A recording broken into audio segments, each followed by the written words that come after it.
Hey everybody, Adrian Garcia here on Para Su Información, for your information. I am honored today to be joined by a special guest. We'll get to him in a few seconds, and we have some other really incredible people that are going to be a part of today's Para Su Información, for your information segment. But today I want to start with a couple of things. Number one, Bernardo, my brother from my mother, sends his regrets that he could not join us today, but he is watching us live wherever he may be and enjoying himself, and he sends his thoughts and regards to everyone, letting you know that he is with us in spirit and regretting that he couldn't join us here personally. But you know, folks, there's a lot of things that are always happening. Can you imagine, just last week we had an incredible conversation with a lot of military leaders. World War II veterans were in this very room. And I was so honored and proud to have them joining us on this segment.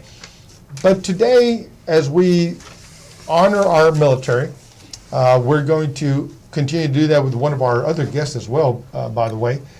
But, you know, folks, right now, President Trump has announced that he is nominating Brett Kavanaugh to become the next justice of the highest court of the land.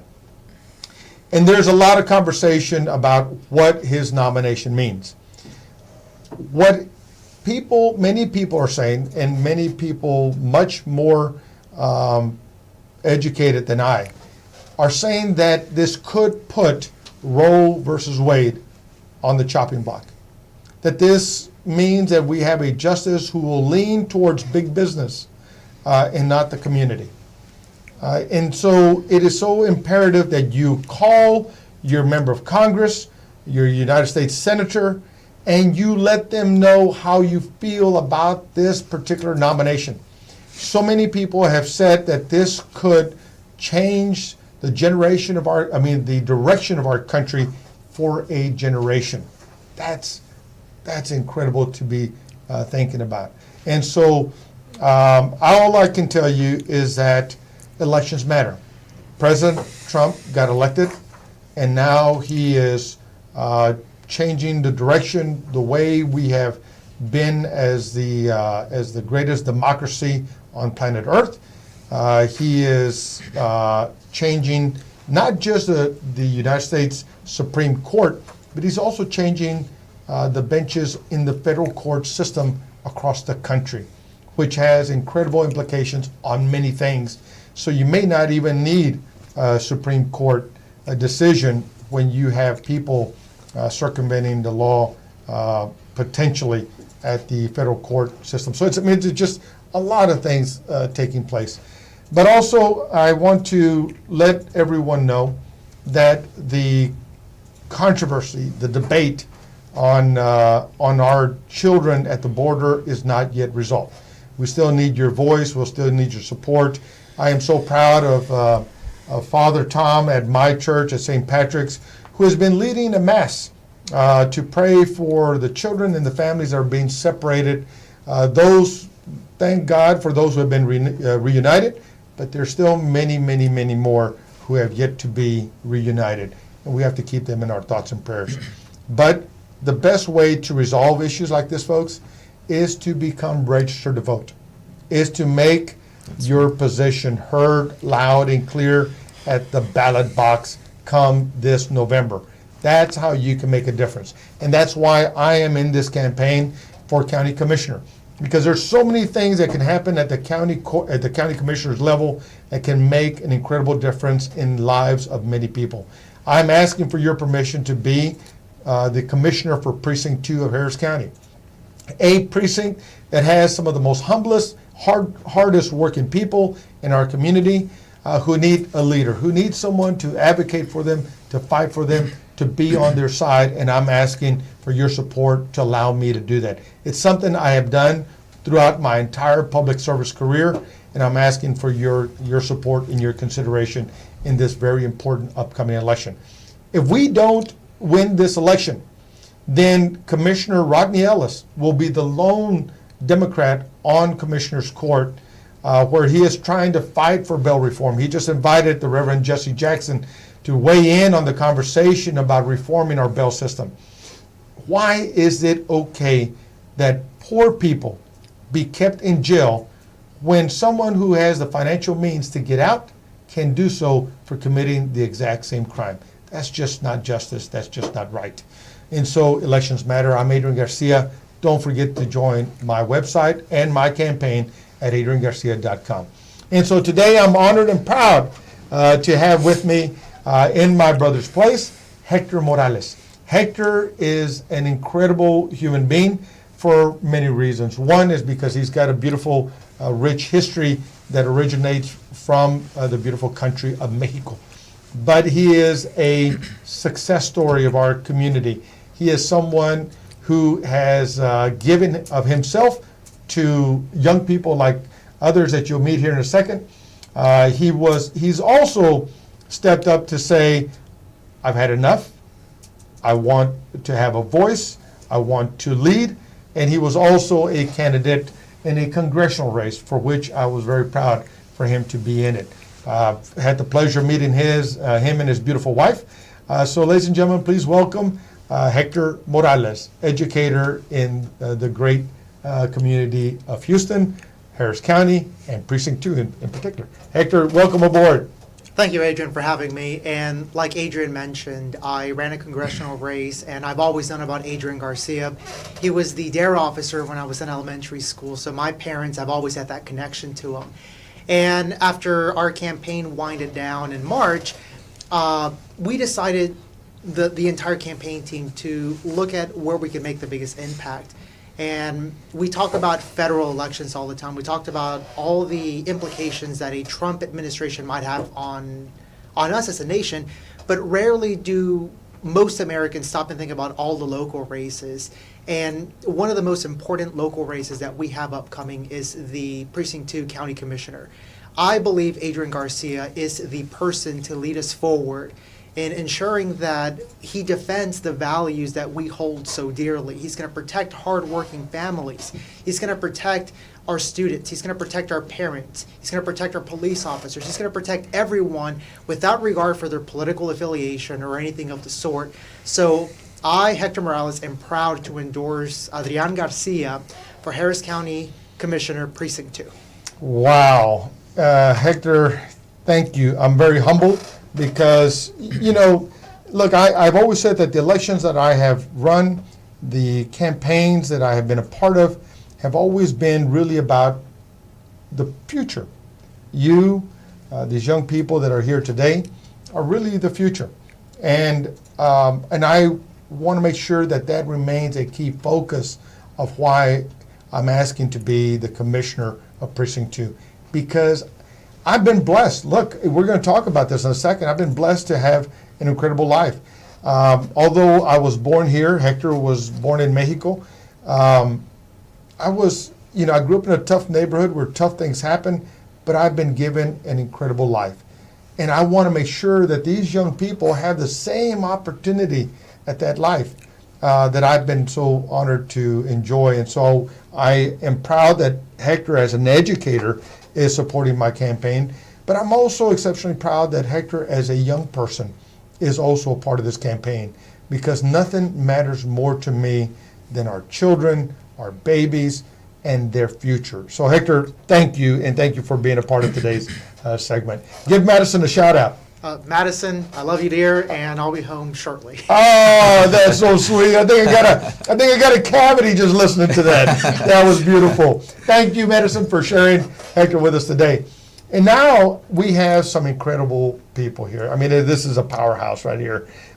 You talk about creating energy and excitement. This guy is doing it.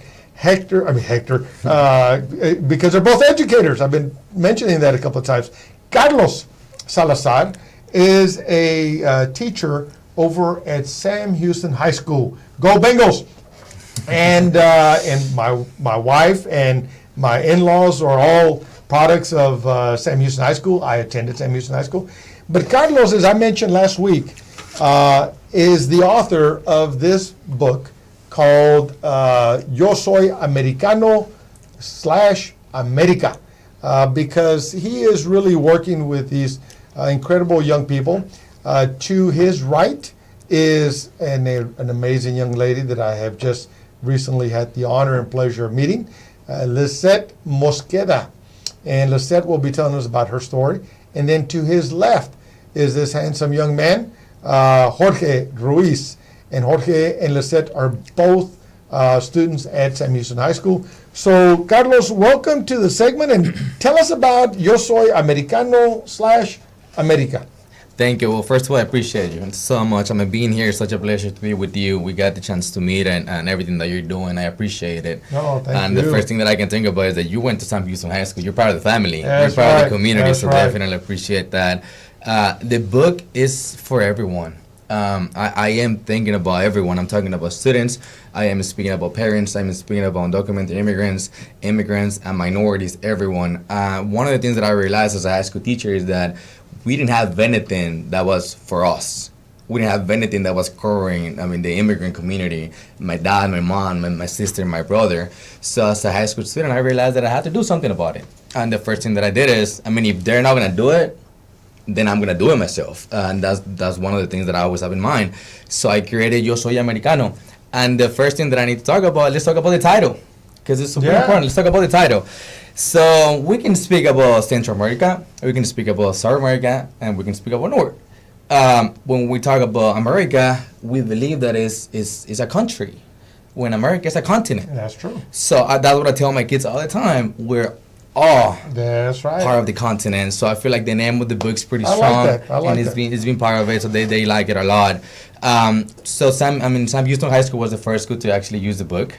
It's been such a long round, the struggle and sacrifices, but finally, Dallas ISD is pretty interested as well. All So right. hopefully by Great. next school year, Congratulations.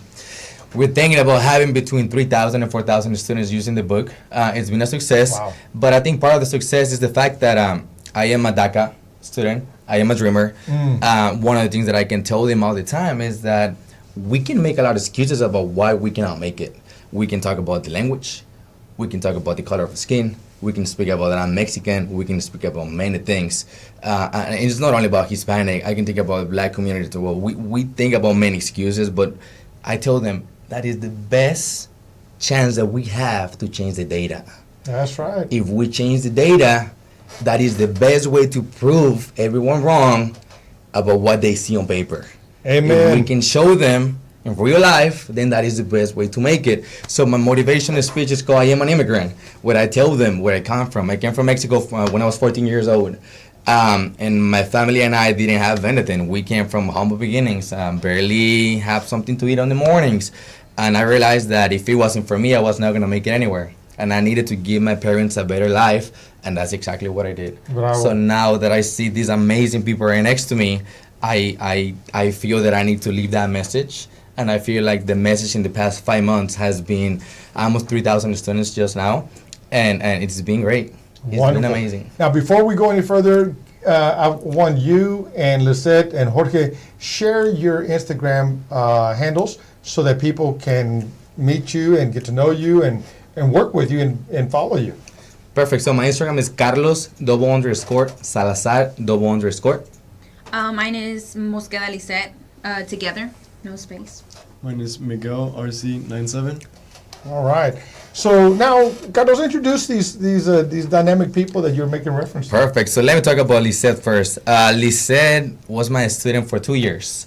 And she is the first student in the history of Sam Houston High School to actually get a 5 in the AP Spanish literature Mira, in the history. man. And as we Wow. know, Sam Houston High School is the oldest school in Texas. Right. So she is definitely an amazing woman that has been doing amazing things. And she's a DACA student as well. But she Bravo. is without a doubt an Ain't example. that beautiful? An Ain't that example of incredible? everyone. Wow. And on my left, we have Jorge Ruiz.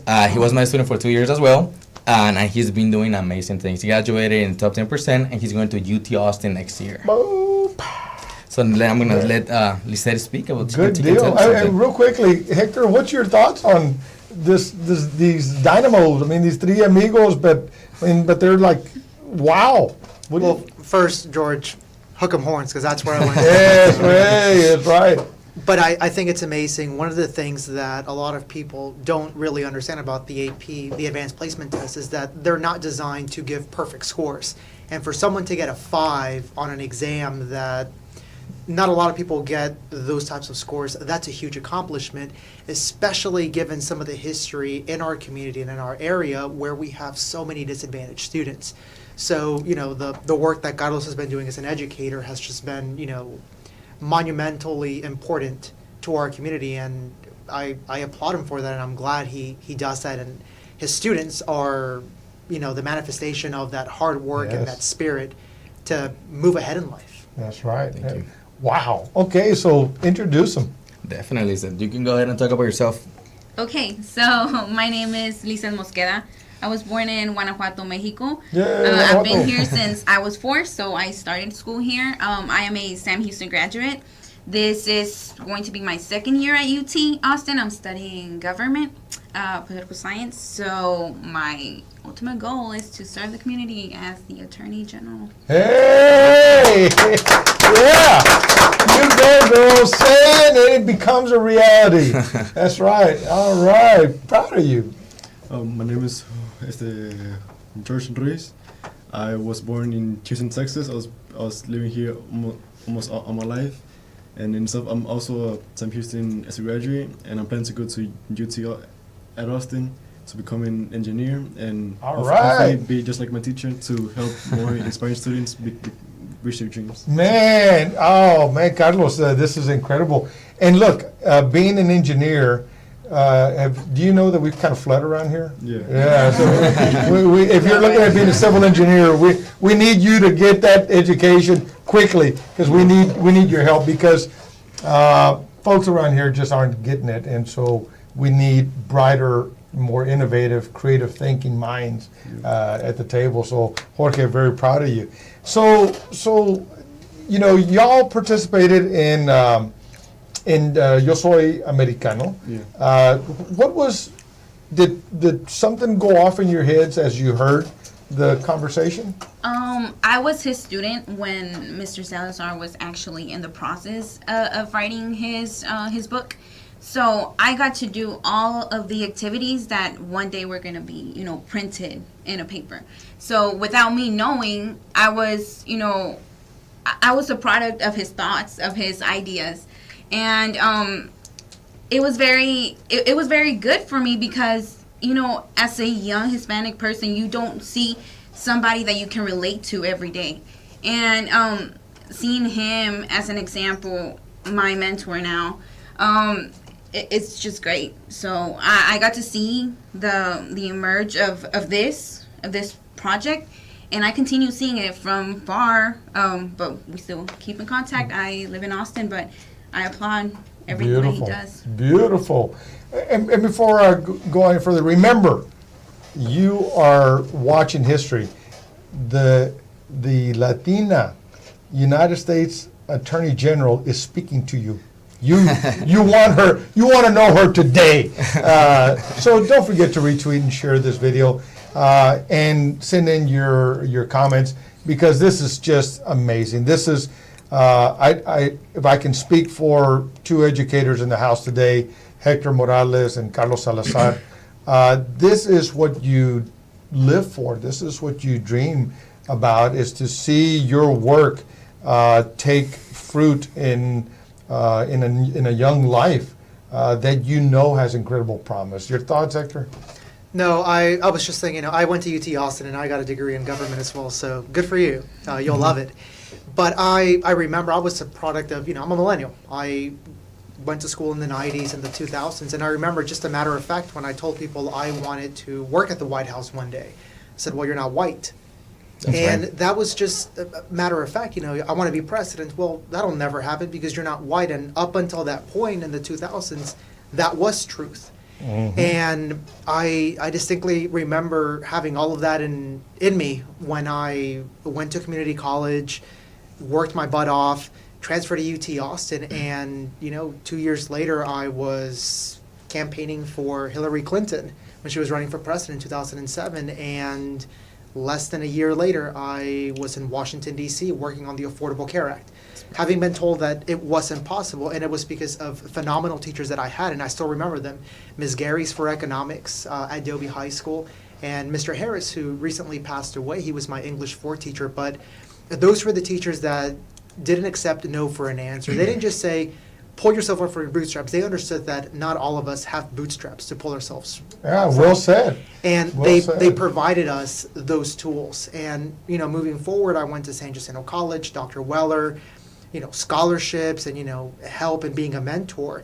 And that's what drove me to come back. And that's just, it's amazing to see that it's not just an isolated thing anymore, but it's being, it's continuing. And, Mr. Salazar is going to do it, and then both of your students will do that, and all your students you're currently dealing with. So I think it's just a beautiful thing, and I think that I can speak for all of us here. That's right. My experience probably isn't odd to you. It's probably something that you also heard when you wanted to do something. I can definitely relate to whatever the doctor is saying. And I want everyone to know that who's watching this.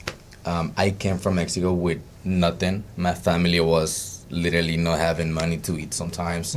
But I never let that bother me. I never let that be an obstacle that I was not going to be able to overcome. I mean, I knew that I was going to make it. I knew that I was going to go far. And I knew that my confidence level was so high that eating beans was just enough, because that was going to make me feel happy and keep For going. Mexicanos, it's the food of the champions. And make it work. And that's exactly what I want to do. When I go and speak in my speeches, there is 4 things that I focus on. The first one is that we can make it. We can do it. We have the knowledge. We have intelligence. We can make it far if we want to, if we stop making excuses. Amen. If we get those excuses out of the way, and we don't look at them and we keep going. The second thing that I always talk about is that Hispanic woman is supposed to be making it far and not just feeling less. I want them to be proud. I want them to go far. I want them to make great things, because I am really proud of them. And I see my mom, and I tell them all the time, if you want to see a Hispanic lady leading a house, and go to my house and see my mom, how she's doing everything at the house. And the other thing that I talk about too is that we think about being an employee for a company. Why not think of, you can think about being the owner. That's right. Why do we go and think about being the construction working when you can own the company and you can have your employees? And you can be the engineer at the construction That's company. perfect. And the other thing is that we gotta dream bigger, man. We gotta go far. We gotta be ambitious and keep going and say we're gonna make it. Doesn't matter. We're gonna put in front of us. I can be brown, I can be Mexican, but hey, I can look at you in the eyes and I can still feel the same way. That's right. And let me just say that I'm so proud of both of you, Hector and Carlos. And Carlos, I'm just in awe of what you're doing with our young people. And folks, let me just make sure that we understand the significance of this moment. And that is that, Carlos and I, when we visited recently, we talked about the fact that there's a lot of studies and reports that talk about the negative side of our community. That's right. And the negative side of communities of color. That, we drop out of school.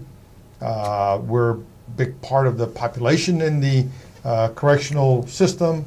That there are certain health issues that follow us. And there's other non-productive issues that challenge us as well. And so the reality of it is, and what Carlos just touched on, is that we are capable of so many things and more. We are capable of greatness. And these young people are at a very young point of their lives, very different from the one I came from, and very much different from the one that my brothers came from. And definitely much different from when my parents came to the United States in 1959. And to me, it is a shame if we let all of this support that surrounds us today go to waste. And all these young people are hearing the I can, attitude, and they're seeing it live in the bodies of Carlos and Hector, two young guys who are successful and have accomplished a great deal and still have an incredible journey in front of them. These young people are being surrounded. In my time, we didn't have that many role models. In my brother's time, even less. In my father's time, almost none. And so now it is time to unleash the potential in these young people. Make sure that, and I'm glad you started off with that Latina women should accomplish so many things, right, Monique? Yes. And I smile at that because I am the proud daddy of a beautiful young lady. And when she told us she wanted to go do her study abroad in a place called Uganda and Rwanda, which is in Africa, you know, it's instinctive for the Latino family to say, oh, no, mija, no puedes, no, you can't do it. You're not going to do it. And we struggle with that a little bit, but I would tell my wife, look, if we want her to go far, we got to let her go far. It's kind of that simple. I mean, it's not that you don't care, it's not that you don't worry, but as a parent, you're never going to worry about your children no matter what. And so right now, we need to let them go get those experiences and bring them back. And so I will say one thing that I often say to young people, and that is that, like Hector, go on and achieve greatness. Go on and do incredible things, but come back, because we need your accomplishment, your success, your role modeling. We need it here. So I want you to go become the greatest civil engineer or mechanical engineer or electrical engineer or whatever kind of engineer you're going to become. Go be the best, but come back to Houston, Texas. Come back to Precinct 2, hint, hint, because I want you to inspire other young people like Carlos is doing. In Lisette, we got so many young ladies in our community that need to see successful women of color doing incredible things, not knowing boundaries, not knowing glass ceilings, not knowing any of that. And if people say, wow, look at the great things you're doing, to you, it ought to be, I didn't know, but I'm doing it. And so I'm just in awe. Hector, what's the immediate thought that goes through your head as you hear this conversation? I think that it's important to remember that when we go through our lives, you know, and I'm sure Adrian encountered this, you grew up in a completely different time. You grew up in the time, you know, my parents, you know, growing up with desegregation happening and integration. And as Latinos in the community, and, you know, all people that are disadvantaged, we always see our people be told no. We know what it's like to be told no. That's right. But in very few instances do we know what to do with that no. We know what it's like to get rejected. How do you take that no and turn it into something productive? I saw that for my dad, and when I teach and I say things that I mean in class, and if I get it wrong, I apologize. I'm like, I got it wrong. You're right. A student corrected me. That's right. And that doesn't just empower the student, but it lets them know that you shouldn't believe everything you hear someone say. You should question it. And speak up. Speak up, because if you don't do it, Always. someone else will do it Always. for you. And I think as educators, as, you know, civil servants, public servants, we shouldn't just do things for ourselves. We know what it's like to get rejected, and we want to reach the top. We want to help people. But we should always remember, like Adrian said, the people that are there that helped us get up there and the people that didn't make it. How do we extend our hand, grab them and say, let me help you. Here's where I went wrong. I want you to do better. Treat them the way we would treat our kids. Exactly. And I think that's a really important comment, Hector. And it's to say to both George and to Lisette, is to, as you are being successful today. You're not gonna become successful. You are being successful today. And for that, we're very proud. But just know that there is still someone in your neighborhood, in your class, that is struggling. And so part of leadership is to extend your hand to pull someone along with you and give them that support, that encouragement, that maybe it doesn't come naturally. You know, in my day, I was referred to as a nerd because I would try to encourage people to do things or encourage them to not do things. But know that you can be a leader today. You are a leader today. And so you start leading today by helping those around you because Mr. Salazar is starting with you, but we say pay it forward. And that means that you look around you and maybe it's someone that's not someone that you immediately hang out with, but you know that that person needs some support. Imagine the impact of your extending yourself to that person and saying, "Can I help you with this?" Or "Can I share something? Can we work together? You know, you mind if I help?" Those are life-changing words for people around your network, and I promise you, you will forever be remembered by that person. They will remember you. And so let me Carlos, your thoughts. I mean, Yeah, definitely. So I guess I can give you something about this. And we talked about it today when we were driving here. They need someone that they can feel related to. They need someone that they can feel related and they can look up and they can see them as a hero, wherever they want to see on that. And when they look at you, you're part of the community. They look at you and they feel that you understand what they're going through, you understand their problems, and you understand what you need to be like, what you need to get done to be able to fix it inside our community. And now the actor was speaking about whatever the comment he made is that when I graduated from UHC, I got an offer from KDISD to work right next to my house.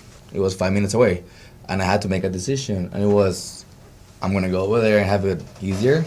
It's gonna be a way better school. I'm gonna have a normal life as a teacher, and you understand what I'm saying. But I said no. I want to go back to Sam Houston High School because that's my community. Yeah. Those are my kids. Nice. Those are my children. I want to do something for them. Nice. So if I'm gonna be a high school teacher for 5 years, I'm gonna give my all for my kids. And let me just add to this real quickly.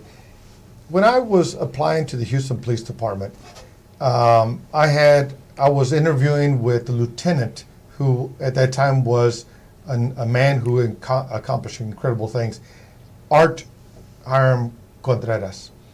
And he asked me the proverbial question, why do you want to become a Houston policeman? And I said, my remark was something along the lines of, I want to help my community. And then he says, well, you only care about Hispanics? And I'm like, no, I care about everybody, but I think my community needs a little bit more help. That's right. Because of the things that I'm seeing around my neighborhood. I always tell people, I didn't have to become a policeman to see what a bullet does to a body. I didn't have to become a policeman to see what a knife does to a body. I didn't have to become a policeman to see what drugs does to a person and what it does to their future. Those were things that I was seeing around occurring in the community, and I didn't like it. I almost got consumed by it, but thankfully, because of two strong parents, I was able to pull away from it. But that was just one effort. Imagine we got 5 of us here. What can we do? 6 of us. We can do more. And so I'm very proud of you, Carlos. If you will, give folks an idea where, if you're an educator, if you are leading a school campus, and we have many educators that are following our fan page and Twitter accounts. If you want to talk to Carlos about bringing his program to your campus, how do people reach you? Definitely. So they can find me in yoamericano.com. And that is the best way to find me. They can send me an email, they can send me the information, and I will definitely get in contact back and then see what we can do about it. Beautiful. And Lizette, Jorge, any closing thoughts? I just want to say, in the community, we are not in the 1900s anymore when a candidate, when a candidate had a victory, secured. Today, the victory margin in elections is so small, and I am so certain that Hispanic women can make the difference. They can. In Absolutely. election. Absolutely. With Absolutely over right. half of the population being, over 40% being Hispanic, I am sure that, we sometimes have the conviction, we have the determination, the motivation to do things, but there are times when we need that extra push from our government, from our leaders, and at the end of the day, they go for those that make them feel empowered. So I do believe that there's a difference. And they Beautiful. can make it. Beautiful. I know you can. I know you will. I know you will. Jorge. I mean, I want to say that, like, I feel like, I don't know, people vote for great people that can make a change. Like you, for example, you're running for, like, to be The commissioner? commissioner for for where we're at right now. And then I feel like not everyone that has a voice is able to express it. Or, for example, for people that don't have a voice, I feel like everyone should come out and use their vote to at least not necessarily like just help their voice, but help those around them. That's right. That's right. Perfect. I mean, Hector and I both agree, and I believe I speak for Monique as well. We believe that achieving these roles that we ask for the public support in achieving, it's not ours. I mean, our role is to take on the difficulty and the challenges that the community is facing, and then turn those challenges into successes and progress. It's not to say, I'm going to sit here and no one can ever run against me. This is my seat. It's not that. I mean, and whoever has that kind of attitude shouldn't be in office. But it is rather making sure that we spend our time creating solutions and resolving obstacles and barriers that confront especially young people. And so I'm very blessed. And you know what, Jorge, you've got a voice. You're using it. Use it early. Use it often. They're not registered to vote yet. They're going to be registered to vote. Lizette, we will be fighting for comprehensive immigration reform with a pathway to citizenship so that you can no longer be a DACA recipient, but be the true Americana that you are. And so we're very proud of you. And let me just say in closing with this particular portion of our segment that, I'm humbled. Jorge here used a word called great. He used the word great. I'm not a great person. I don't think I am a great person. I think I am simply someone who cares. And I lead with my heart, and I want to make sure above anything else that as people of the community, that you can count on your government and your elected officials to work. And that if there is something that isn't changed, that you can make a phone call and the call is answered. That you can send an email and that it gets responded to.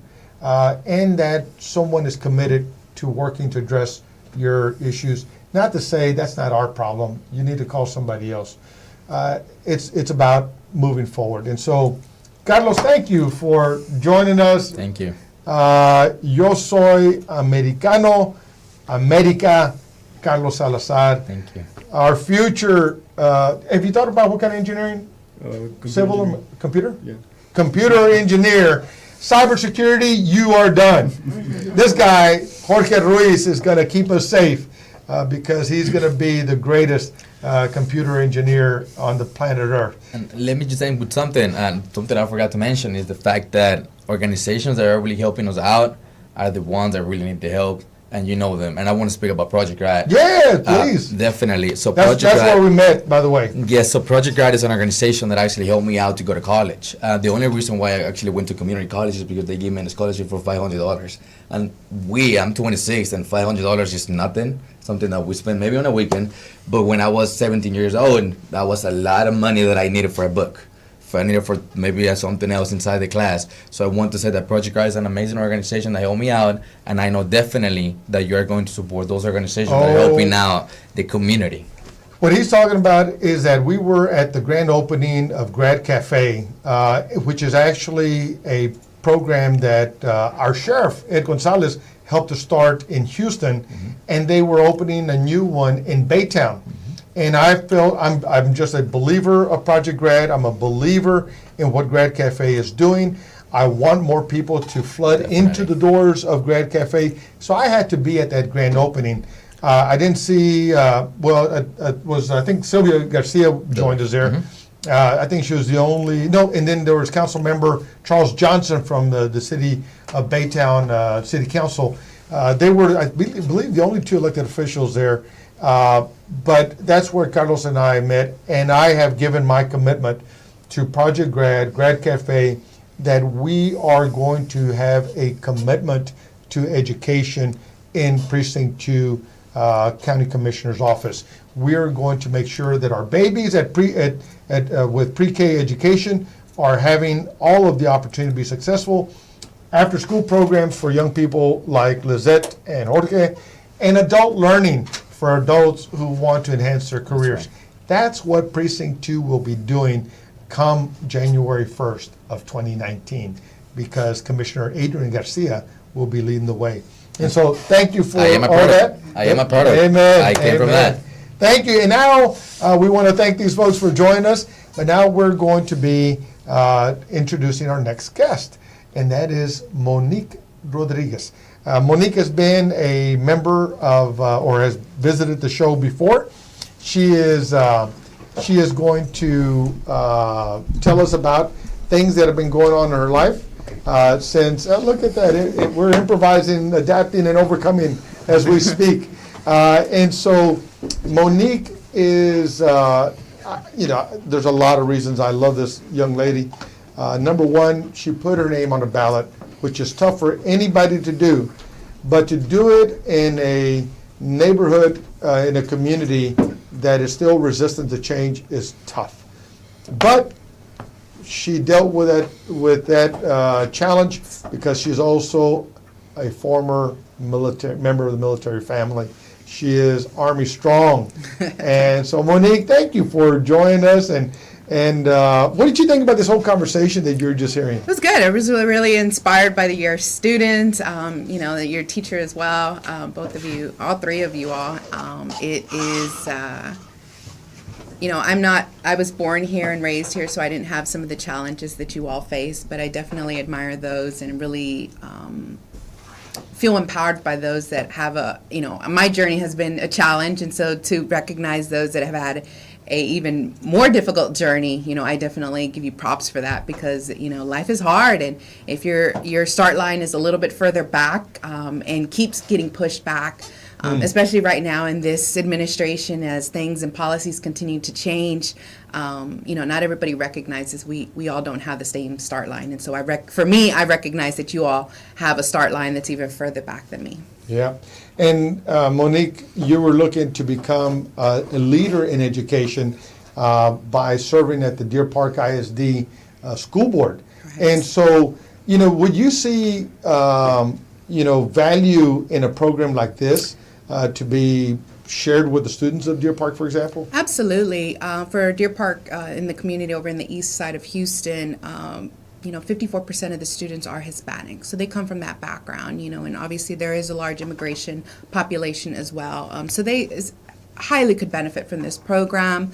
This is something that we can continue to push through. I still attend board meetings and still engaged despite the outcome of the election. I have gone to the board meeting following that, with a tough face. I was really surprised that the board members did approach me after the meeting and say, hey, thanks for coming back and thanks for a hard-fought race. But yeah, I went back to show face. I'll be back continuing to still engage because the work is still important to me, and I do see value in our own community in having these types of programs available for our students. Beautiful. And look, Hector is an educator, and I know this is the theme of today's segment, obviously, is education and progress and moving our community forward and lifting the promise of our tomorrow up. And so, Hector, the work that you do, and can you imagine the collaboration between a member of Congress, and a school board member and all the things that we could do. I mean, Precinct 2 has one of the lowest educational attainment rates in all of Harris County. I mean, we need this kind of work to change that. I mean, do. your thoughts with what Monique was looking to achieve?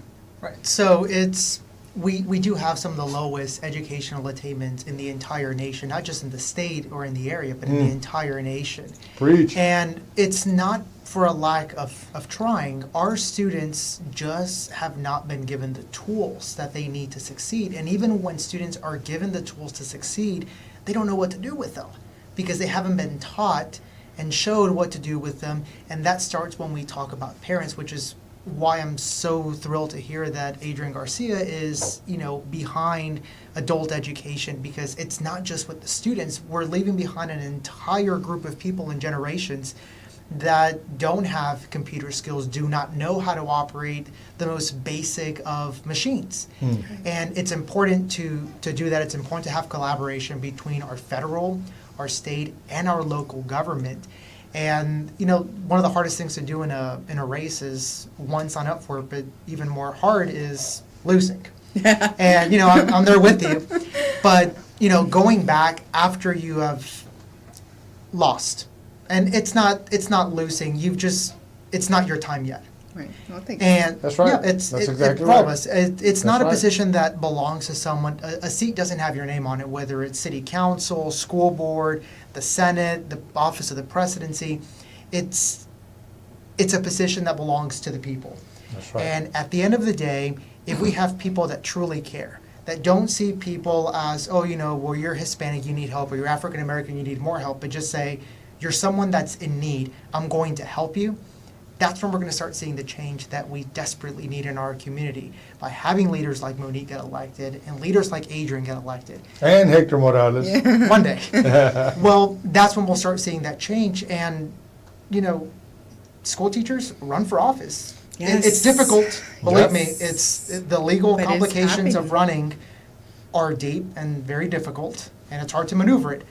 But trust me, when you're doing it and when you see the change that you create, where you see people come up to you at the street that you've never met before, be like, hey, I know you. We went to a pet store the other day, and a lady walked up with her dog, and they're like, you're Hector Morales, right? I said, why do you ask? They're like, you ran for Congress. I said, oh, yeah.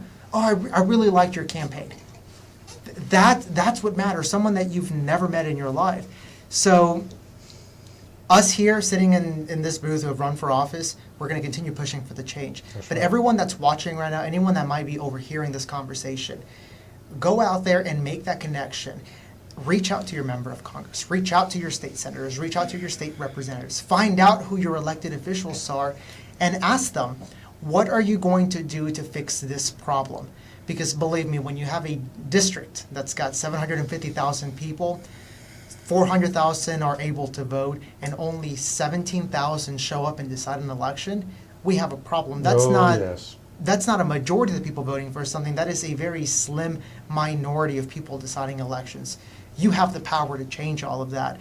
We're here to enable that. We're here to be that connection between the people and the office. Not to hold it forever, like Yeah, that's Adrian right. said, but to say, how do I enable you to sit in that position one day to continue the good work? That's So, correct. Monique, As a thank you for that. liaison. Yeah, absolutely. Yeah, absolutely. And look, the three of us have run for offices, and the three of us have gotten a result that we didn't prefer.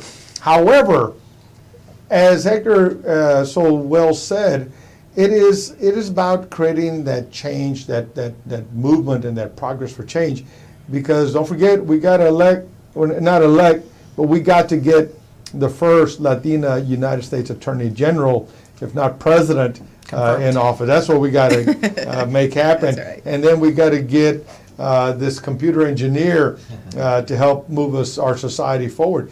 But it's so well said. I mean, Monique, and I really appreciate you taking time, because you're so many things in one entity. You're former military, you're a mother, you're a social worker, you are an educator at heart, and you're a voter. And I guess to sum up what Hector was saying, all of this matters not if you don't vote. Yep. If you're not voting, then it kind of means you don't care. And we cannot, people, going back to what Carlos and I talked about earlier, people are counting on us to do certain things. They're counting on us to drop out of school. They're counting on us to maybe have children way early in life. They're counting on us to end up in the correctional system. They're counting on us to get involved in drugs and things of that nature. That's what some of these studies say. But Carlos said it well. It's about proving people wrong. And that's what I see these elections being reflective of, is that we can govern, we can lead, we can create positive change, and we can manage money, we can bring solutions to the table. There's just so many more things that we can do and will do and are doing besides the things that sometimes do occur. But those, I believe, are a fraction. Unfortunately, that consumes a lot of the air in the room.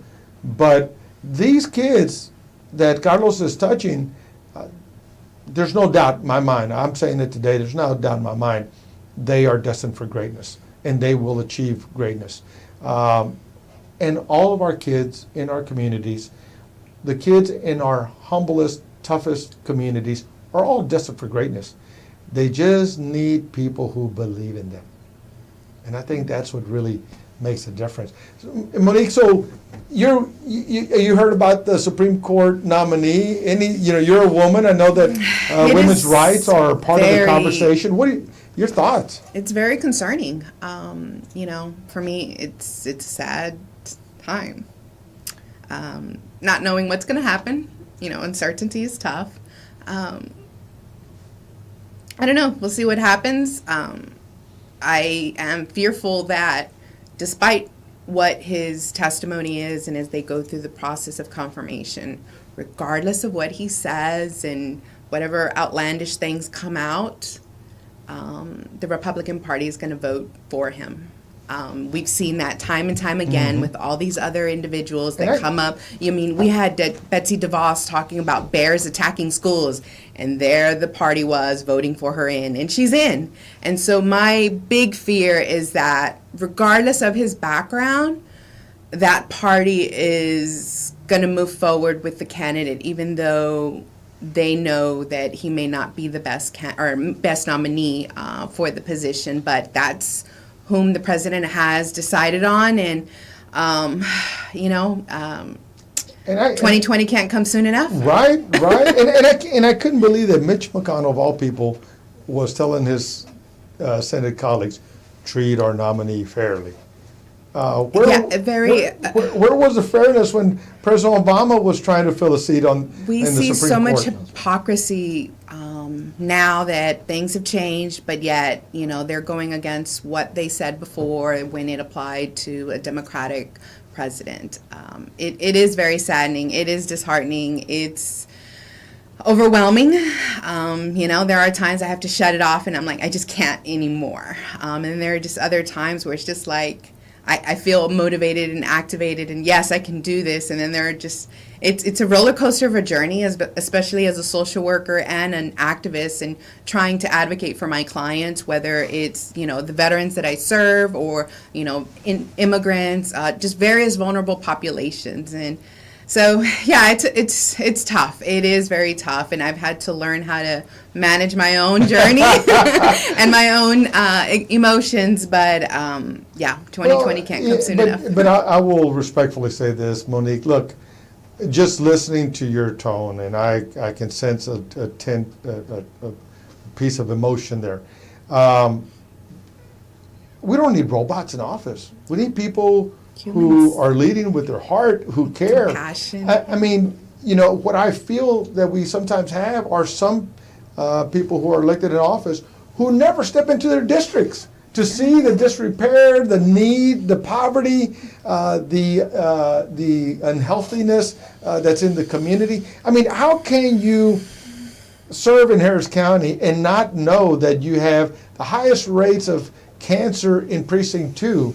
How can you not walk into precinct 2 and not know that we have amongst the lowest medium income and the lowest educational attainment. I mean, how can you serve in that capacity and every day you sit there and say nothing is just complete neglect of the people, but yet you've lined your own pockets. I mean, look, I got mine. You know, That's valid. forget you. I don't know who you are. I'm not going to talk to you because you don't agree with me anyway. So I'm just going to ignore you. And that's the kind of stuff that occurs in our community, and that's what's happening in precinct 2. And we just can't have that. I think it's happening across the country, a lot in our state. I mean, it's not just a local problem. This is a national problem where our representatives are not listening to the people and how we're feeling, what our journey is like. There are a lot of individuals who've been there in those positions for a really long time, and that 20,000 foot view has become very jaded for those down on the ground. I want to believe, let me just give you this devil's advocate. I want to believe that serving a long time has a greater value than not.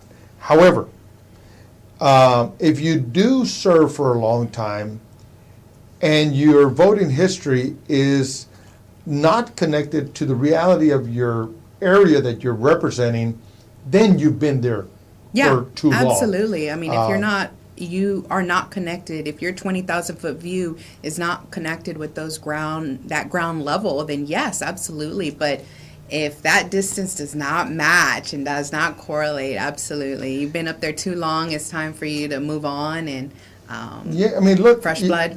Who in this area has not, and Lizette will probably chime in on this.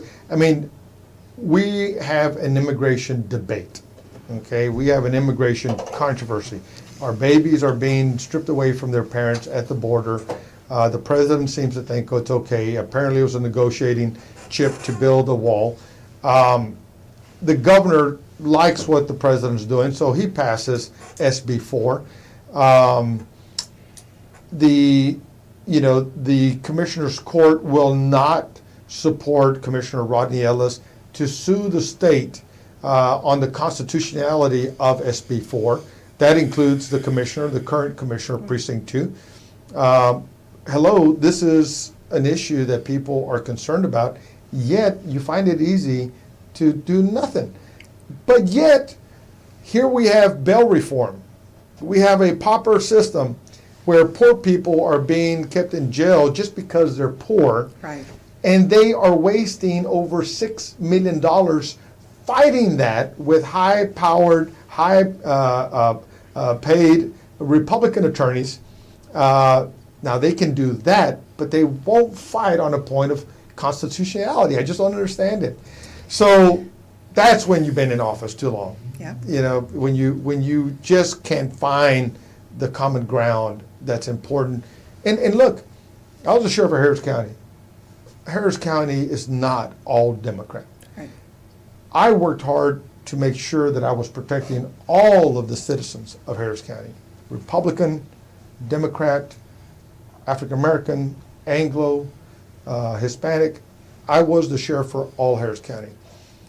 And it was so important for me to make sure that the policies that I worked to put in place and the work that we worked to achieve was good for everybody in the county, not just one segment of the community.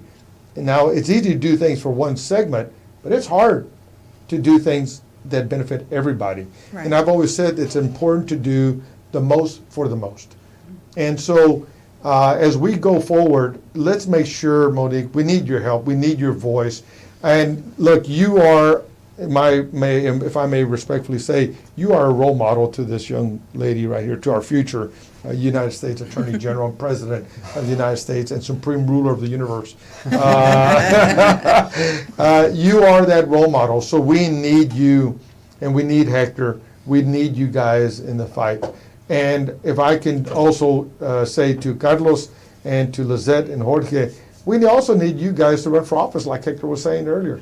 We do. We really need you to think about that, because si se puede. I mean, it's not about only certain people should do that. And my background, Jorge, is no different from yours. I mean, there's nothing, I have desire, I have the willingness to work on behalf of others. Maybe that's what sets me apart from some people. But you and I are alike. We are of the same background. We have the same desires, Lizette.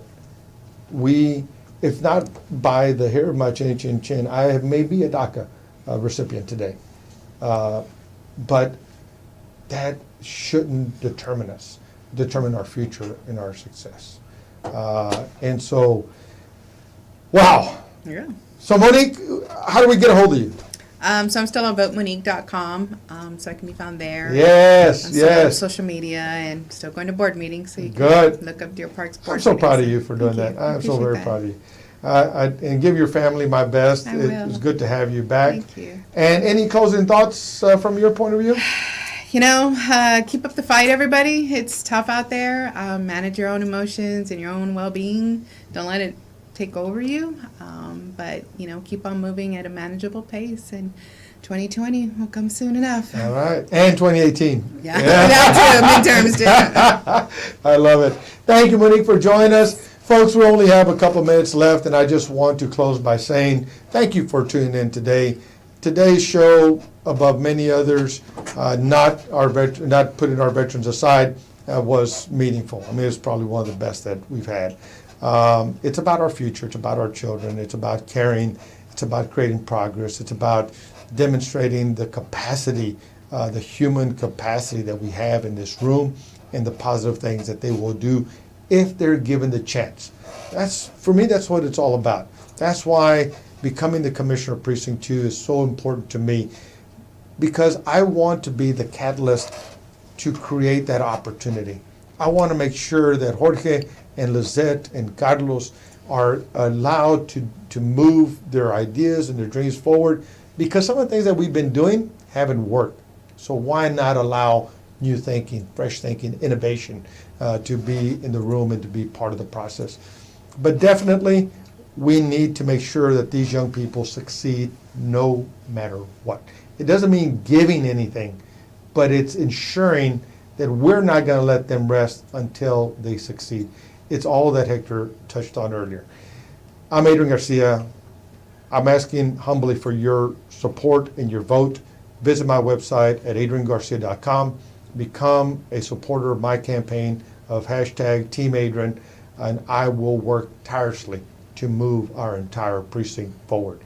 That is who I want to do, who I want to be, and that's what I want to do for you.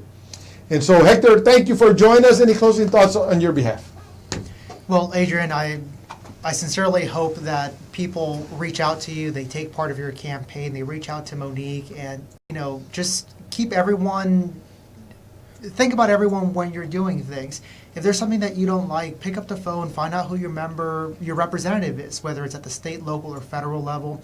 Go out to organizations. There's so many organizations out there doing good work. Go out to your local LULAC That's right. council, for example. Go to an Our Revolution meeting. Go to Indivisible Houston. If you want to protest something, if you want to feel passionate about something, whichever side you might be standing on, I promise you there's a group out there for you that will stand with you, and you'll find like-minded people who are fighting for truth and justice, who are not doing it to better themselves. Change is not going to come if we wait for anyone else, and change will not be automatic. It's not going to happen overnight. Not anyone getting elected is going to change things, but we're going to slowly move that needle so that our future generations will be able to say, we're in a better situation. Thank you. You did the hard things. You made the difficult choices so we could have a better future. Well said. Until next week, join us again here on Para Su Información. For your information, we have another amazing guest. You will meet Gabriel Najera. An incredible story. You don't want to miss it. The theme of his story is a little bit like ours, but with a different twist. It is, I can, so can you. If I can, you can. There you go. If I can, you can. You don't want to miss this. Trust me, you're going to be wow. And it goes back to what Carlos was saying earlier. No excuses. That's Gabriel's thing. No excuses. So join us next week. Until then, take care, God bless, and keep the fight alive.